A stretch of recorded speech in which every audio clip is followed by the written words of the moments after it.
Hey, I don't want you worrying about me.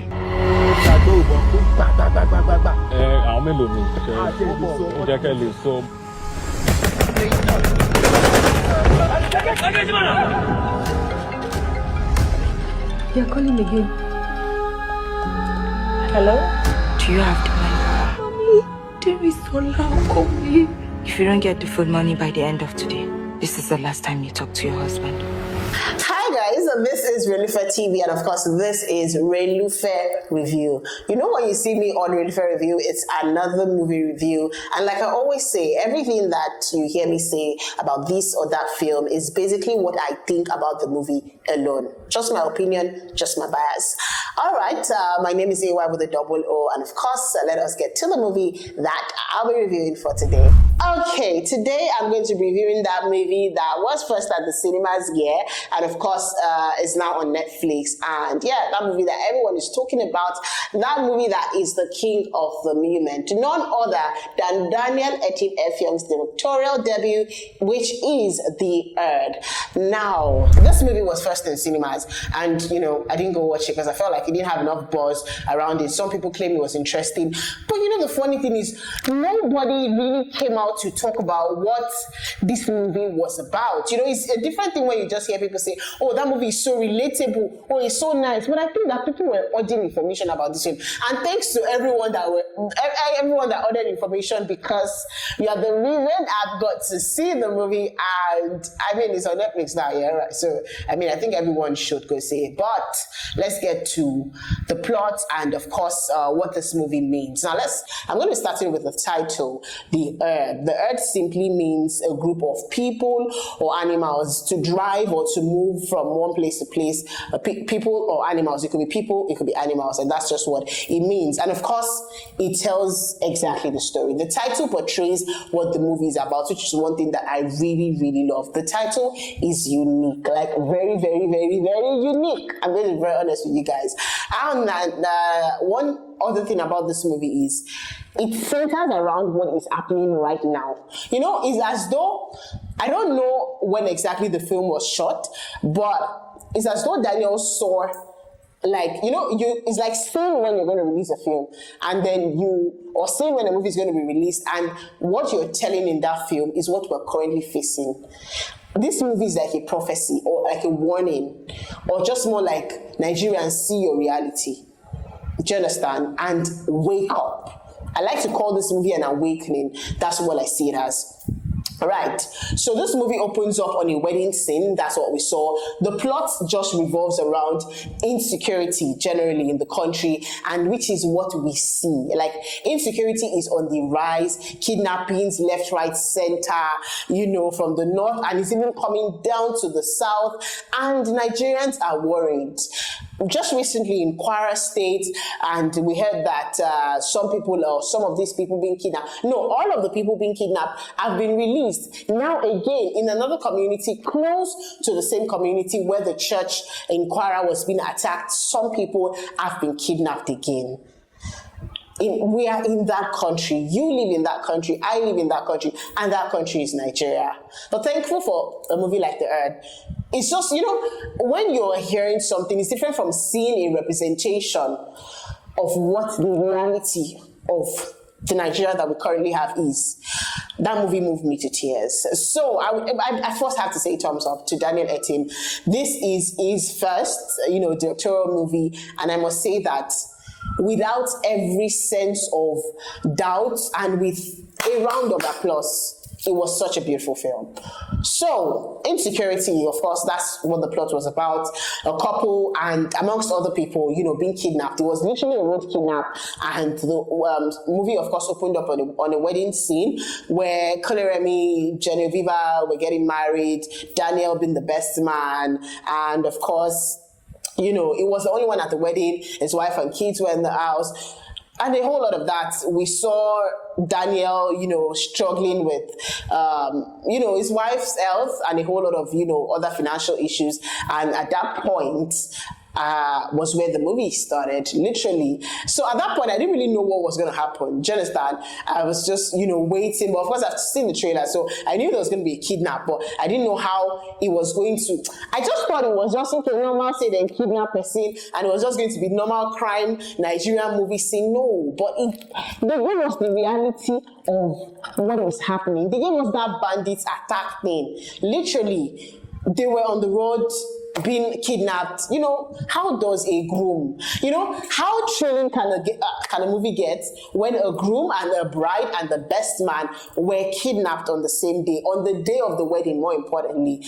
That in itself will make you adjust, there's a way that you just adjust your chair. Like, I want to see what's going to happen with this film.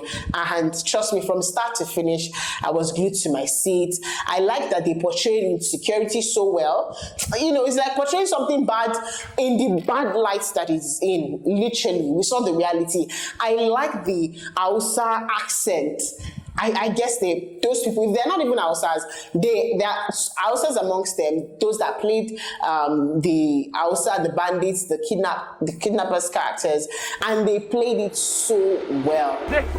Saboda shi kansa shak sai da ya kashe wasu sannan ya zamo sarki a inda yake a yanzu. Did Kosi know that he was going to be kidnapped?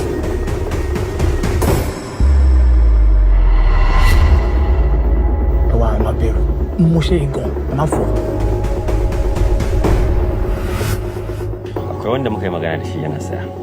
Sai da su zai. We need to escape from here, please. Kuma in kashe ki anan. Babu abun da zai.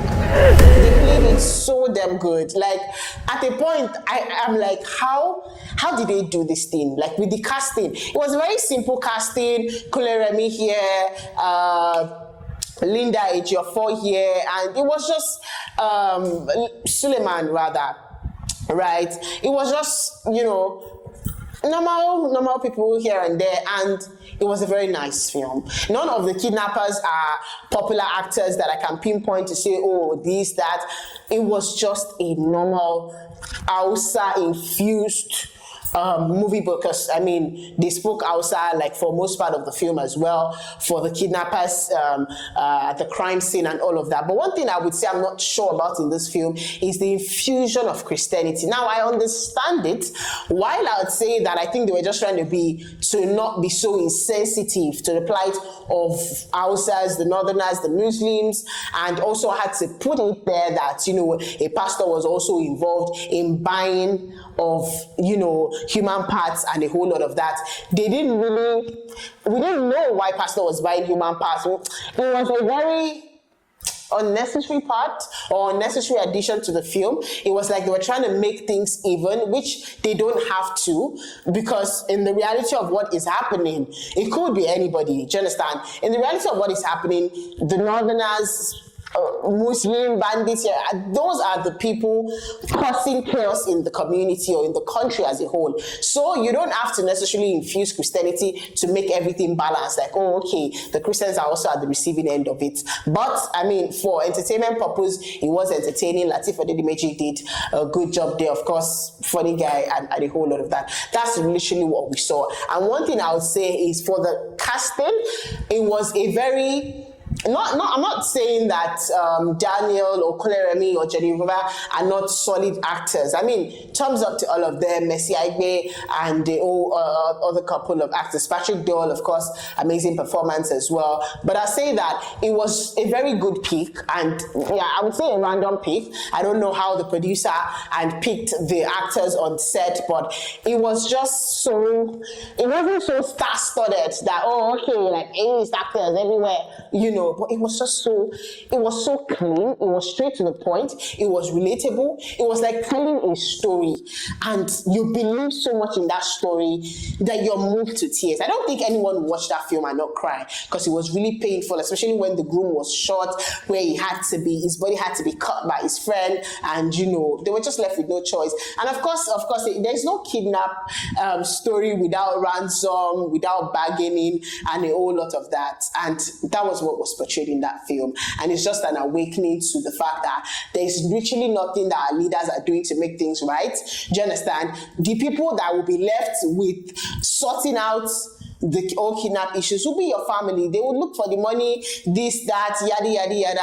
You are left with just your egg and your creator and your family if they can produce, the money and a whole lot of that. But I also did, like that. I mean, they survived, at least the best man survived, and that was the character Gozi, played by Daniel Etim Effiong, and of course Kuleremi's wife, of course Jenny as well as some other people. And of course, the infusion of Jessica Obasi. I mean, it was just a very funny. Of course, she's a funny character, and when I saw her in the final scene running, I'm like, finally, because I was beginning to wonder where she was, at the end of the film. But it was just a very good watch. From the casting to the storyline, it's a solid movie. It's a solid 9/10 on this end. And I must say that nothing about that film, except of course the infusion of Christianity, which I didn't think was particularly necessary, but nothing about that film would make you... There's really nothing to query. Do you understand? They told us a story and they told it well. And I must say one more time, Daniel Etim, take your flowers. I've never seen you direct any film. Of course, you haven't. This is your first. And I'll say that this is just the first out of many. There are so many, many more great movies that I think that Daniel has in store, whether as a producer, as a director, or as an actor. Of course, he's been doing amazingly well. And it's good to see. It's good to see. It's a very beautiful film. A 9/10 from this end. Let us know what you think about the movie The Earth. It's on Netflix. It is a must watch. What am I saying? A must watch. How can I rate a movie a 9/10? And I'm saying, let me know what you think. You have to think. You just have to think something, because you are going to watch it. Yes, you go on Netflix and go and watch The Earth. It is an amazing film. It's a solid film. It tells the reality of insecurity in Nigeria. It's an awakening. This movie will open your eye. Trust me. And you will literally go to the doors of the politicians and the people in power. You will knock on their doors one after the other and you demand justice, you demand accountability, you demand something better from them, because we have a film directed by Daniel Etim that has given us the reality. We can see what the country is right now. It's in a mess and they need to fix it.